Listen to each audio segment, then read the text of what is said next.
Terus kula wangsuli malih nggih. Terus kitab Hikam niku dikarang oleh Ibnu Athaillah napa As-Sakandari. Terus beliau adalah murid dari Abul Abbas Al-Mursi. Abul Abbas niku murid saking Abil Hasan Asy'ari. Nah, ingkang menginspirasi perilaku ulama di Indonesia khususnya niku adalah tulisan-tulisan utawi madhab-madhab utawi pilihan-pilihan maslak thariqah ingkang dipegang kalian Abul Hasan sinten Asy'ari. Jadi niku nggih nguntungno tiyang Jepon. Madhab ini ora unik.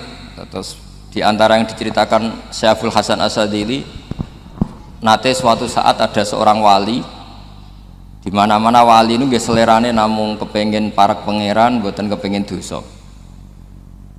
Singkat cerita, si wali ini berdoa di multazam, tempat paling mustajab, ya Allah, takdirkan saya supaya saya tidak pernah dosa lagi. Jadi ndonga supaya ora iso dosa meneh. Niku jawabe pangeran,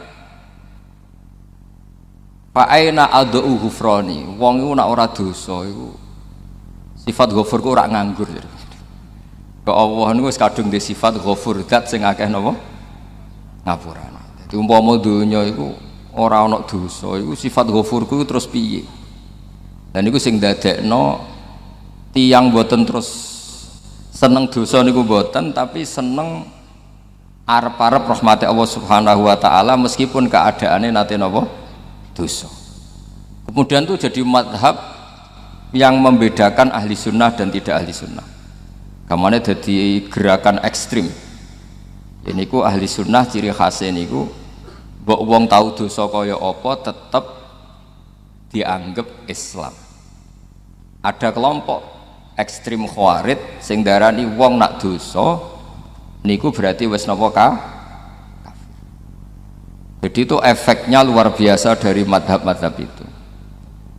Lalu kenapa madhab Abul Hasan Asy'ari yang kita pilih? Karena kalau orang Islam kamu kafirkan niku mboten ketemu, cara akal niku mboten ketemu. Nggih cara berpikir kita masyhur Abul Hasan Asy'ari ngendikan wong iku nak kafir mulai cilik nganti 70 tahun. Kalau baleni malih nggih, tiyang kafir cilik ngantos 70 tahun. Itu kan menjadi mukmin itu hanya dengan melafadzkan apa? Syahadat la ilaha illallah Muhammadur Rasulullah. Niku hadhil kalimah, kalimah satu ini. Kalimah syahadah niku. Niku saged ngilangi kekafiran 70 tahun. Artinya kalimat ini adalah kalimatun dakhala fihal kafiru al-islam atau kalimatun sara bihal kafiru musliman. Jadi ngaji rileks, ini tanamkan di hati. Ini adalah kalimat yang orang kafir saja menjadi muslim, hanya sekali dilafadzkan. Masa lalu dengan kalimat yang sama tiang muslim menjadi kafir. Ini pun buatan ketemu akal. Makanya madhab takfiri, madhab gampang mengkafirkan orang itu jelas madhab yang enggak ada rujukannya sama sekali, enggak ada pegangan ilmiahnya sama sekali. Wong kafir wae dadi Islam, mosok wong Islam dadi kafir. Mau perkara tahlilan ning kuburan. Gara-gara tahlilane nyekel patok dianggap napa? Kafir. Mergo dianggap njaluk napa? Jaluk bae, jaluk kubur. Mulane dawuh Said Muhammad masyhur itu diterjemah di seluruh bahasa di dunia. Wong-wong sing ngafirno iku mbok yo sekali-kali nginceng iku ngrungokno. Lho kula nu sampean tahlil iku yo ora seneng. Kadang sing tahlil iku yo rada kurang ajar. Kula niku yang ben nak mati, nak sing tahlil nang Jepon niku ora seneng. Mergo yo rada sombong lah wong tahlil iku yo kadang rada sombong. Misale ngaten, kula kiyaine jenengan. Dongane ngene, ya Allah, ini guru saya. Ingkana muhsinan fazid fi ihsani. Kalau dia baik, itu ya tambahlah kebaikannya. Mosok murid muni gurune baik itu kalau itu kan ngenyak uang. Ini soleh-soleh permanen dianggap napa? Jadi dongane itu ngeper ingkana muhsinan fazid fi ihsani. Wa ingkana musian fatajawas anhu, misalnya kalau dia orang buruk, kalau beliau orang buruk yang kau maafkan. Maka orang-orang di luar sana yang mengatakan andaikan tahlil itu baik pasti dilakukan sahabat, itu logika yang keliru. Sahabat gak mungkin kan nahlili Kanjeng Nabi ngendikan ingkana musinan, sido kafir ngoten iki mboten. Lah wong Kanjeng Nabi kok apike di ngendikano ingkana, ini kok kafir. Wong Nabi kok ingkana, andai. Saiki pertanyaannya gini, kita sebagai kiai, sebagai guru, ku murid nak tahlil ya rada kurang ajar sithik. Wong gurune kok diomongno ingkana musinan ambek ingkana musia. Nah pertanyaannya gini, lepas dari kowe rada kurang ajar lah, dalam tahlil itu rada kurang ajar karena nyebut guru ora qad kana musinan tapi ingkana musinan. Maksudnya kalau sampean sebagai murid kan menapa qad kana musinan, guru saya benar-benar orang baik, bukan ingkana andekan orang baik. Tapi ada satu kepastian bahwa ini tidak minta sama mayit. Jadi tujuan kalau kita minta mayit itu salah sama sekali. Wong kita datang ke kuburan malah memintakan ampunan untuk mayit. Kok iso darani njaluk iku piye? Ya mergo mau didelok kok adoh ketoke ngatong ya berarti njaluk. Lah ya wong fatwa kok mau berdasar inceng-incengan kok adoh niku iku ora jelas ya fatwa ini. Paham gitu. Terus jenengan kudu yakin, enul yakin bahwa mazhab kita itu yang benar, bahwa tahlilan di kuburan tidak kafir karena tidak minta ke mayit, malah memintakan untuk mayit atau memintakan ampunan untuk mayit. Cuma redaksi sing rondok-rondok ngoten niku dikurangi lah. Nak kangge guru niku nggih dikurangi lah, dikurangi. Ya Allah, jenengan Maha Pengampun, kula suwun guru kula jenengan ampuni. Jadi ampun ngangge donga sing teng salat mayit. Nah, sholat mayit itu kan memang ada sanatnya, memang semua bentuknya seperti itu. Tapi nak ning kuburan, kalau betul nanti itu ngoteng Mbah Mun ngoten, ya Allah ini guru saya, engkau anugerahkan beberapa ilmu, beberapa amal yang manfaat untuk orang banyak. Kula suwun jenengan tampi, jenengan dat sing Maha Pengampun, jenengan ampuni. Tapi betul ngangge ingkana itu, tangan-tangan muga aku dadi kiai ini tersinggung. Murid orang ajar, masuk darani gurune apik iku andekan. Tapi berhubung ra paham ya alhamdulillah ya do. Tahlil yang Wali Songo ya buanter-banter nganggo mic. Lah sing kene paham ya rada risi, piye? Wali Songo darani ingkana iku piye? Wah. Dadi niku mareni iki, mulane kula suwun nak tahlil nyewa kiai sing alim lah, ben rada bener, ben rada bener. Tapi ampun nyewa kula mboten purun. Kalau nu gak ada pondok lah, jadi buatan saya masyhur susah diundang orang kecuali yang ada hubungan guru, hubungan sarang. Karena beliau lama sekali ngajar di MGS, beliau Gus Maksum tuh lama ngajar di MGS. Jadi saya itu hanya datang di orang-orang yang pernah khidmah di sarang, terus yang pernah keluarga sepuh. Saya datang ke Jakarta ke Pak Quraisy Shihab itu ya karena Pak Quraisy itu lama sekali bikin diskusi tafsir, akhirnya saya termasuk pengajar di pondok beliau. Jadi faktornya ya hanya karena itu, bukan yang lain. Terus kula suwun nggih jenengan kedah yakin kalau faham takfiri yang memudahkan mengkafirkan orang lain itu faham yang salah, karena itu bahaya. Terus bahaya kedua secara fikih itu nanti repot. Kalau nanti di salah satu seminar itu sudah mau zuhur, ketemu satu narasumber yang gampang mengkafirkan orang, itu separuh masjid kebetulan mereka banyak yang bisa ngaji itu terus nggak sholat zuhur, ditanya sama mereka, lu kok nggak sholat zuhur, ini sudah masuk waktu, kan sholat hanya wajib untuk orang muslim, kita akan kafir. Ya karena dikafirkan tadi kan, kalau kita akan dikafirkan, akhirnya gak kafir, sholat. Efek dari mazhab itu panjang. Kalau betul faham mereka itu betul, berarti yang sudah kafir, orang kafir itu wajib sholat enggak kan? Itu malah panjang kan, karena terus menjadikan orang Islam tidak sholat. Nanti ke masjid tidak boleh, orang kafir nggak boleh masuk masjid. Itu efek fikihnya panjang. Jadi kalau suwun mazhab Abil Hasan Asyadili niku dipegang. Nah itu madhab beliau itu implementasinya di teng kitab Hikam nih. Karena Hikam itu putu murid yang paling bisa mengimplementasikan, menjelaskan cara pandang madzhab Abul Hasan apa? Asyadzili sing dados thariqah napa? Syadziliyah. Terus ketiga, itu cara pandang itu detail. Detail itu jelimet. Mesti sampean ora kepikiran. Misalnya begini. Ketika ada orang salah jenengan marah, itu sebenarnya karena salahnya apa karena hal yang lain? Normalnya orang itu berpikir karena salahnya, itu keliru cara Abul Hasan Asyadzili. Pasti kamu marah itu karena ada hal lain. Misalnya kayak pembantu, elek, keriting, mecahno gelas, mesti langsung mbok amuk. Alasannya mecahno gelas. Tapi nek sing mecahno iku wong ayu, kowe iso ngamuk. Kowe iso ngamuk wong ayu. Mecahno gelas lah. Kok gelas lemari, ora usah gelas. Sama. Kamu janjian sama orang, wongnya nyulayani janji, mesti mbok maki-maki. Katanya jam 10 kok udah datang gini-gini. Nah, tapi kalau yang terlambat itu wong sing ngutangi kowe iso ngamuk orang sing ngutangi kowe. Atau sing terlambat itu komandannya, atasan kamu. Atau kiainya. Artinya gini, ketika kamu marah atas nama terlambat, itu sebetulnya karena terlambat atau karena hal lain. Nah, maksiat juga gitu, cara pikirannya Abul Hasan Asyadzili. Ketika kowe roh misalnya cawe itu maco naik apa lah ninja atau apa, mesti kowe darani wah luput suwuk. Tapi nak dikandani, niku putune jenengan. Mesti langsung ya Allah jenengan sepunten. Jadi sebenarnya kita kebencian sama orang lain tuh karena kebetulan tuh tidak keluarga kita. Coba kalau itu keluarga kita, pasti kayak mikir ulang. Gue gedeng wong ra salat, mesti sebabnya dua. Satu tidak sholat, dua kebetulan itu tidak anak kamu. Kalau itu anak kamu pasti istighfar berhari-hari untuk dimaafkan Allah, bukan maksud no. Tapi kalau orang lain gue masuk. Pertanyaannya sebetulnya kamu benci itu karena tidak sholatnya apa karena plus dia tidak anak kamu? Nah itu pikirannya Abul Hasan apa?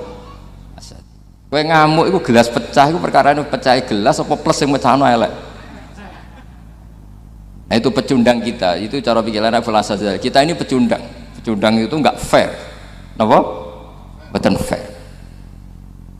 Nah itu terus beliau diantaranya punya cerita Nabi Ibrahim itu pernah diangkat ke Allah di alam malakut. Di alam malakut kemudian ini ada di kitab Hikam juz 2 halaman 4 yang di bab ini yang saya baca. Ini cerita terakhir nih, pun bantu pun sampai tak ngaji suwi-suwi ra mesti paham aduk sediluk. Nak sediluk kan dia alasan, kenapa ora paham? Salah Gus Pak ngulangi sediluk. Lah nak suwi sampean ra paham malah ribet kan? Diulang suwi ra paham goblok tenan berarti kan gitu. Nah ini untuk menjaga harkat dan martabat niku ngajine sediluk mawon dan takoki malaikat. Kenapa ora paham? Salah Gus Pak ngajine sediluk. Jadi duwe napa? Alibi lah gak ada napa? Pembelaan. Nabi Ibrahim itu diangkat di alam malakut karena beliau seorang nabi melihat orang maksiat, ditanya sama Allah, ya Allah itu orang-orang maksiat itu makan dari rizkimu, menempati bumimu dan semua fasilitas yang kau bikin. Lalu menurut kamu gimana Ibrahim? Ya bunuh saja, matikan saja. Sama Allah dituruti. Melihat lagi ada maksiat yang berbeda, selalu Nabi Ibrahim usul itu dimatikan. Jadi Ibrahim pernah jadi garis keras lagi, keras sekali. Lalu suatu saat Nabi Ibrahim itu disuruh nyembelih Ismail. Disuruh nyembelih apa? Ismail. Bareng disuruh nyembelih Ismail, Nabi Ibrahim tanya, ini anak saya ya Allah, ini samratu fuadi, ini buah hati saya, kenapa engkau nyuruh menyembelih?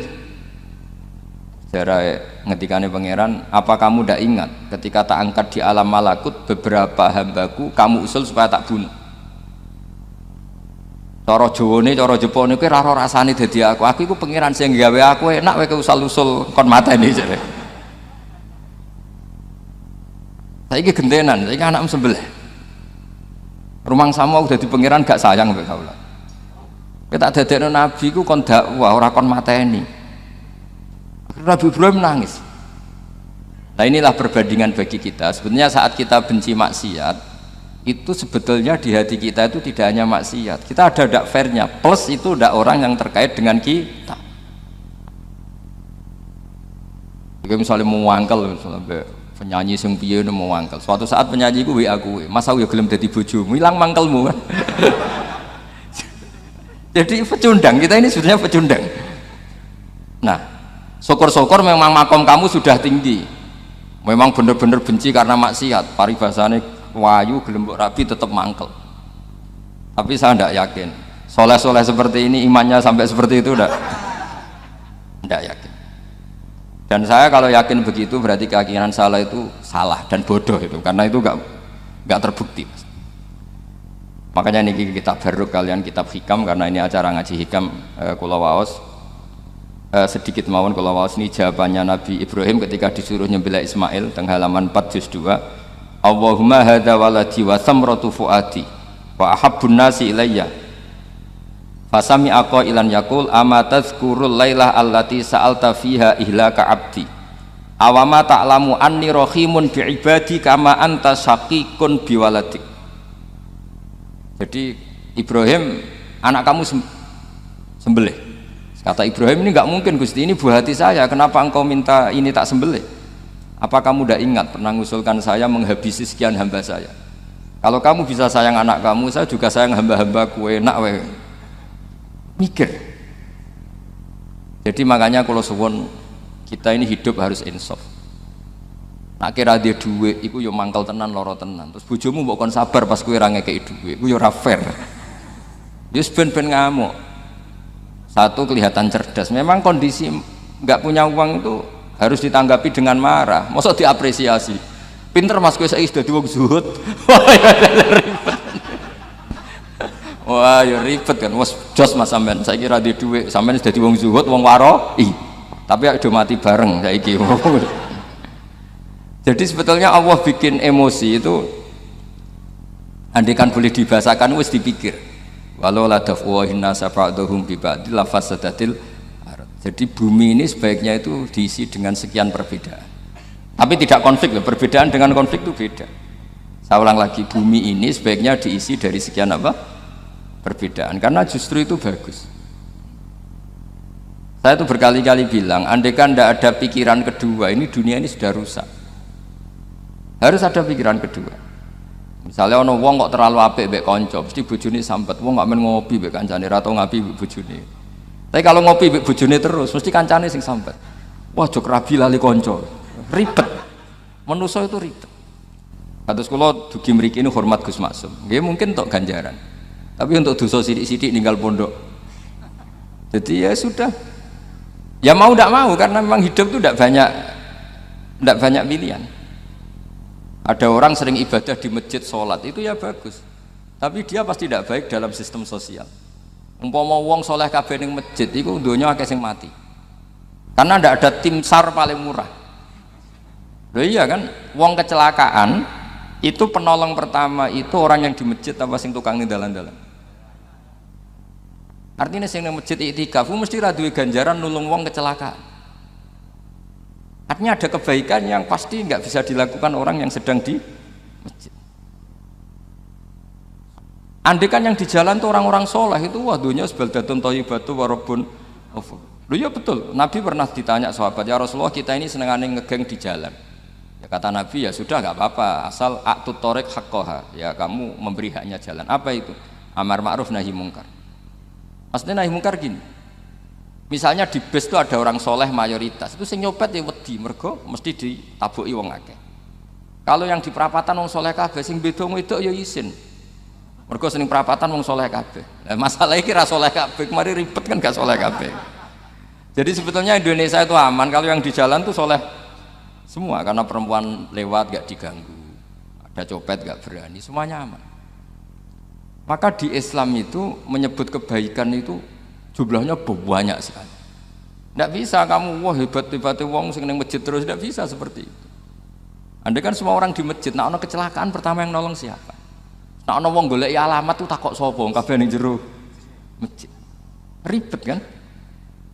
Nah, makanya ini Quran bikin aturan wala taq'udu bikulli siratin tu'iduna wa tasudduna an sabilillah. Yang nggak boleh itu duduk di jalan sambil mengganggu atau mengancam hal-hal yang baik. Tapi kalau duduk di jalan justru membantu hal-hal yang baik, maka ini disyariatkan oleh Islam.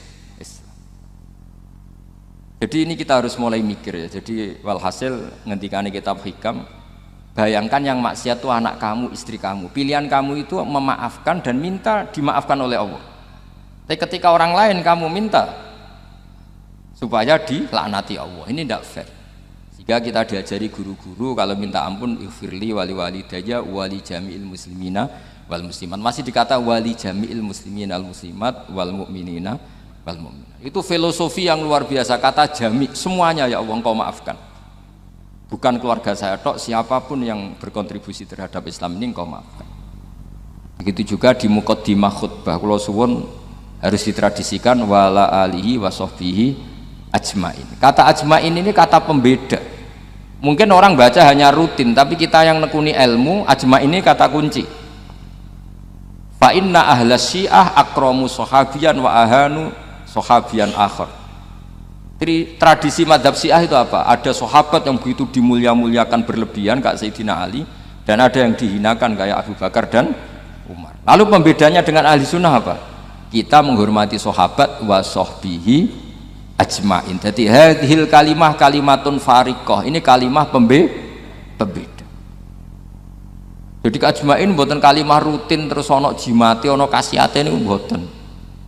Kita maklumatkan ke seluruh dunia bahwa mazhab ahli sunnah ditandai dengan wa ala alihi wa sahbihi ajmain. Makanya dawuh Mbah Hasyim wa nukrimu ahlal bait wa nukrimu jami'a ashabi Rasulillah sallallahu alaihi wasallam. Jadi wa nukrimu jami'a ashabi Rasulillah sallallahu alaihi wasallam. Ciri utama mazhab ahli sunnah apa? Menghormati keluarganya Nabi dan menghormati seluruh, ada kalimat apa? Seluruh sahabat. Jadi kata ajma'in itu kalimatun fariqah atau kalimatul fasl, kalimat yang membedakan mana madhab syiah dan madhab ahli sunnah apa? Itu kalau jenengan ngaji teng Gus Maksum napa teng Kiai Haji Maksum, di antara madhabnya sinten Nabi Ibrahim yang diceritakan Abdul Hasan apa? Asyadili, kebencian kepada maksiat, kita semua pasti benci maksiat. Tapi gak fair kan, yang satu kamu laknati, yang satu kamu doakan. Ujung-ujungnya apa? Ada unsur hadun nafsi. Kalau yang terkait dengan jenengan mbok dongakno di sepuro, nah yang nggak ada terkait mbok pasutno. Ini kan tidak fair, padahal sama-sama apa? Maksiat. Kalau suwun polemik tentang ketentuan gimana hukumnya ziarah kubur, ya hukumnya baik karena mendoakan atau memintakan ampun untuk yang mati, bukan meminta sama yang Dawi Sayyid Muhammad kena ora percaya ya rungokno. Wong didelok kok ado pancen ya ngeri kan. Patoke diusap-usap. Bariku ndonga, delok kok ado kan iku njaluk kuburan. Padahal mayite ngeluh. Ngeluhe perkara mau. Kadang nek sing kiyaine rapati iso ngaji sampean ingkana. Wali kok diarani napa? Ya Allah, jika mayit ini, andekan mayit ini baik, maka dan andekan tidak, lu cara kowe dadi mayite. Bocah ora jelas itu. Mayit, nah makanya ini cobalah kalau sholat jenazah tidak apa-apa doa itu karena sanatnya seperti itu. Ya, kalau doa anu guru ya diatur-atur yang baik lah, langsung mawon ya ghafiratunu wal khotiat gini-gini. Saya mohon beliau amal baiknya jangan terima, amal buruknya jangan ampuni karena guru juga manusia tidak nabi. Boten terus apa? Pakai apa? Ingkana. Apa? Kita beruk. Nah, mulanya itu setelah peristiwa ini Nabi Ibrahim menghentikan faman tabi'ani fa innahu minni wa man asoni fa innaka ghafurur rahim. Ya Allah, orang yang ikut saya ya pasti bagian dari saya. Artinya harus berhak mendapat syafaat. Tapi orang yang sedang tidak taat sama saya, kula suwun beri hak untuk tobat. Jadi ghafur itu artinya ya kasih waktu lah Gusti untuk tobat. Sehingga umat ini nggak berhenti berharap supaya yang sedang maksiat pun kita selalu berharap suatu saat pasti tobat. Kita berharap la'allahum yarji'un, la'allahum yantahun. Quran sendiri menghadapi orang-orang maksiat masih selalu diberi harapan la'allahum yarji'un la'allahum ya tentu dengan sekian mauidhah, sekian hikmah, sekian amar ma'ruf nahi mungkar. Yang jelas kita sebagai ahlul ilmi ini tidak punya sanad model keras karena semuanya ini proses. Sama nggak bisa niru Nabi itu kan dulu perang Gus. Loh, Nabi perang dulu itu enaknya itu Nabi mesti bener, musuhnya mesti salah ya. Itu Abu Jahal CS. Saiki kowe perang kowe ora mesti bener. Musuh ora mesti salah. Terus kok ape tegas piye oleh tegas wong padha ora jelas. Riyen tegas kan gampang, Nabi mesti bener, musuhnya mesti salah. Kan penak. Lah sampean, wah sampean masih macake santri ini. Cara tukaran mbek tanggamu ora mesti tak bela. Ya mergo ora mesti bener. Wong bapak nak cerita kula, ana imam masjid sepuh, istiqomah, geger mbek pengurus takmir. Yo kadang bener sing canom-nom. Kaya imam masjid sing sepuh iku ndekne paling sepuh kudu dadi imam terus jare bapak. Iku istiqomah apa mau digenteni wong liya. Itu banyak alumni sarang, alumni Pelosok Lirboyo nganggur gara-gara sing tua iku mau digenteni. Nah, tapi misalnya kok sing nom ambisi ya salah, wong ana sing sepuh kok sing nom ambisi hidup itu udah banyak pilihan. Artinya gini loh, di wilayah istihad, di wilayah mikir itu potensi salah itu ada. Ya wow, kayak nak abot keluargamu mesti sering ninggal bojo. Nak abot bojo mesti mengabaikan ibu kamu, saudara kamu. Nak ngono sing imbang Gus. Rai-rai pas-pasan wangel imbang. Ndak segampang itu ngelola keseimbangan itu ndak gampang. Karena hidup tuh wakana bena dzalika qawama itu ngukurnya ndak gampang. Misalnya sampean sholat soft awal terus, ini ada ulama yang kritik meskipun sholat awal paling apik. Kowe iku sapa kok ngarep terus koyok paling bener. Jebule kok ngarep jebule salah. Lah yo kan kuatah. Orang maksa sholat awal terus nang Mekah, jebule salah. Jadi ono juga wali yang kalau sholat itu nang nggo guri ditakoki, kenapa kowe sering nggo guri? Aku iku isin. Madhep pangeran kok hebat wae kok ngarep. Banyak juga cara pandang ini karena wilayah istihad. Napa wilayah napa? Wilayah istihad itu kayak iya kayak enggak. Makanya dalam masa misalnya gini contoh paling gampang. Kalau ada boto gaweane wong Rembang cek wong Blora, itu kan sering kena teletong dan teletong itu jadi materinya. Ono sapi ngising ning kono dibaro terus diolah jadi boto. Terus kemudian boto ini jadi masjid. Itu najis apa enggak? Najis kan karena disuci nggak bisa, materinya najis. Itu hanya boleh di mazhab Abu Hanifah. Mazhab Abu Hanifah itu mengatakan alatut tadhir itu 3, air, turab, debu dan anar, api. Alasannya mazhab Abu Hanifah, orang mukmin yang dosanya banyak itu disucikan dengan api neraka. Berarti api itu min alatit tadhir. Sebab itu botol yang sudah dibakar itu otomatis suci. Tapi saya berkali-kali fatwa, tidak boleh dikiaskan kalau kamu tidak ada air terus nyolder air, nggak boleh. Nanti ada orang mandi junub pakai api. Mau ora karu-karuan.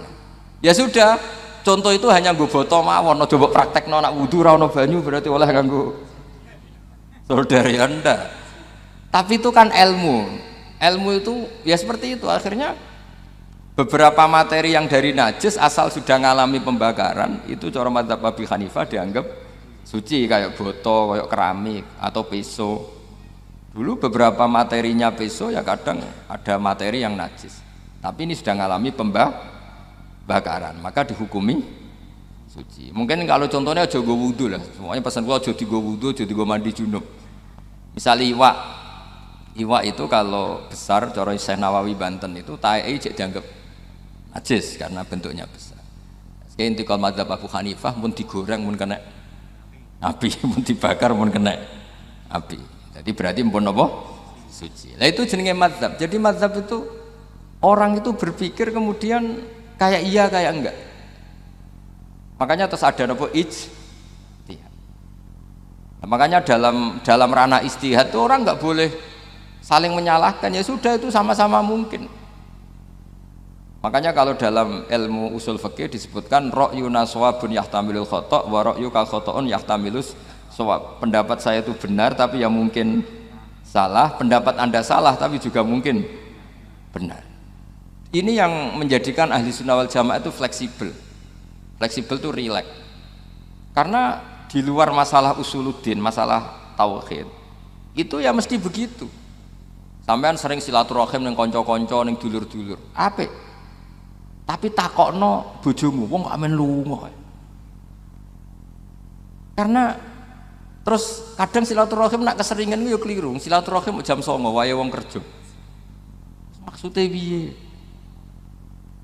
Ini kan makanya terus ada orang cara mencintai Nabi itu gak pernah sowan. Ditanya, "Loh kamu itu mencintai Nabi kok udah pernah sowan?" Ya karena kalau saya sowan ganggu Nabi dong. Nabi kan punya anak, punya keluarga. Kalau nemuin saya kan artinya gak ngurusi anak istrinya. Dan itu menurut saya benar. Saya termasuk kiai yang jenis itu. Makanya kalau kamu sering sowan saya itu udah tak biji bagus, itu udah bagus ya. Itu pasti ganggu. Tapi misalnya seneng kok rasuan ya lucu, wong seneng kok ora tau sowan. Sampean milih ndi coba? Ini kan lucu kan? Lho sowan tuh mesti ganggu apa enggak? Enggak. Tapi seneng kok ora tau sowan ya lucu kan? Nah itu ijtihad. Maksudnya ijtihad itu ya ada sahabat yang seneng Nabi itu enggak pernah sowan. Ya hanya datang ke masjidnya ikut jamaah, datang ikut jamaah, tapi enggak pernah sowan. Ada lagi sahabat yang kalau disuruh coba wajahnya Nabi itu kayak apa, saya nggak pernah melihat. Padahal bertahun-tahun jadi sahabat. Karena ijlalan lahu, saya sangat menghormati beliau sehingga saya merasa nggak berani melihat wajah. Tapi banyak juga sahabat yang detail mensifati beliau, sampai hajibnya tahu, syaribnya tahu, semuanya tahu. Saking mencintainya, aku nak roh Nabi seneng delok. Sama-sama seneng, tapi cara mengimplementasikan, nah itu wilayah-wilayah napa? Jadi kalau suwun terbiasalah dengan beda pendapat, dengan biasa mawon. Dan itu kita dilatih. Makanya wonten makalah masyhur ikhtilaful a'immah napa? Rahmah. Atau sebagian disebut ikhtilafu ummati rahmah. Umatku yang berbeda-beda. Beda itu bukan konflik loh ya. Beda pandang, beda sudut materi atau metode atau maslak. Niku semuanya asal ikhlas dan berbasis ilmu. Niku kabeh napa rahmah. Yes. Ngoten mawon menami lami. Assalamualaikum warahmatullahi wabarakatuh.